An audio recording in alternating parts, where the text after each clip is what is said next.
کارمندان ملیس دو نفر زن را برای مشغول گردن به سحر و جادو بازداشت نمودند. از باوری و اعتقاد نادرست و خرافات پرستانه اکثر مردم بازار فالبین ها روز تا روز اوج میگیرد. چنین اشخاص خود را شخص دیندار و خداترس نشان داده مردم را به دام فریب خود میکشند.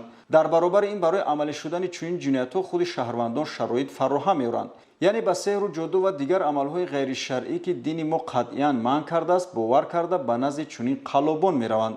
در نتیجه دایر نمودن چاره‌بینی‌های اپراتیوی جستجویی چنین یک قلاب ساکنی 54 ساله شهر لیوکندی ولایت ختلون ایدیمون نظرова معین و آشکار کرده شد.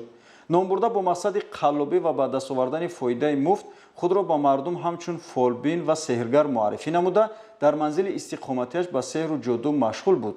نامبرده ضمن فالبینی از تسبیح، رسمان و دیگر مال و اشیاء روزگار استفاده برده از مردم برای مال و اشیاء گم شده و دیگر مشکلاتشان با این واسطه مبلغ جمع می‌آورد. چون یک دلیل دیگر از جانب کارمندان شعبه چهارم ریاست کوفتگاه جنایتی وزارت کارهای داخلی آشکار کرده شد. شهروند علی مردانov مطلوبه سال تولدش 1986 ساکن کوچه اسدالله غلامov شهر دوشنبه میباشد که چند مدت میشود در منزل استقامتیش برای فریب با فالبینی و سحر و جادو مشغول گردیده از کار افتادگان به این وسیله مبلغ به دست میآورد. عین حال اوید هر دو دلیل طبق طلبات ماده 482 کودکس حقوق ویرانکنی ماموری جمهوری تاجیکستان پروتکل ترتیب داده شده است.